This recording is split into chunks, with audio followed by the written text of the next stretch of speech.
Hi, I'm Jenny Rushmore of Cashmerette, and today I'm going to be showing you how to sew a straight seam in a knit fabric using a regular sewing machine. Now, there are many people think that you can't sew knit fabrics using a regular sewing machine, or you need a serger or an overlocker, but actually you can. It's absolutely fine, and all of our sewing patterns are actually written in a way that assumes that you only have a sewing machine. There are just a few things that you need to know. Okay, so I'm going to show you how to sew a seam in a knit fabric. So in woven fabrics, we use a straight stitch, but that doesn't work in knit fabrics because the fabric stretches and a straight stitch will pop and break. So instead, we're going to use a very narrow zigzag stitch, which barely looks like a zigzag, but is enough to give the seam the stretch it needs. So the first thing we need to do is set up the machine.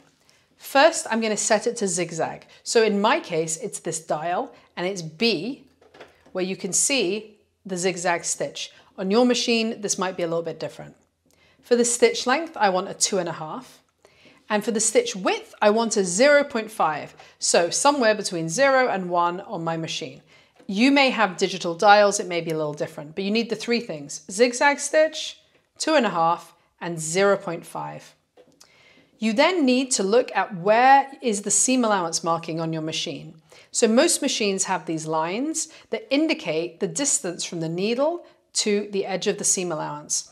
Now, they're not always very clear, and your machine might not have one. So I recommend using a post-it note or a piece of tape that's removable, like painter's or masking tape, and lining it up with the seam allowance marking.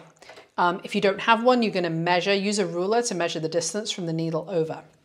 That way, when I sew, I just keep the edge of the fabric in line with that line, and I'm sewing at the correct seam allowance. So now let's sew. So now we're going to start. So I'm going to put the fabric underneath the presser foot. And depending on your machine, it may help you to hold the threads lightly as you start. That will stop them gathering up on the back. So the first thing I'm going to do is take 2 or 3 stitches forward, and I'm going to remove this pin because you do not want to sew over pins. So I'm going to do 2 or 3 stitches forward. There's 3. And now I'm going to press my back stitch button. Yours might look like this or something else, but you'll always have one. And I'm going to go back over those stitches I just did. So now we have back stitched the seam and we will not have that thread falling out. And now I'm going to go forward. I'm pressing the pedal with my foot, taking the pins out as I go, making sure the fabric is lined up with this edge until I get to the end. Then I'm going to press the back stitching button and do a few back. The needle is now up, lift the presser foot and gently pull the fabric off the machine. There will be 2 threads, the upper thread and the bobbin thread. You can either cut them with scissors, or if you have a little knife on your machine, you can do that. And this is the zigzag. Now you might think that looks barely like a zigzag, and you're right, it's only a little bit, but it lets the fabric stretch without popping any seams. If you'd like to see more videos to help you learn to sew, head over to cashmerette.com/learn to sew. And I highly recommend picking up a copy of my book, Sewing the Curve. I wrote this book so that curvy people like me could learn how to make a wardrobe of garments that make you feel so confident and also fit well.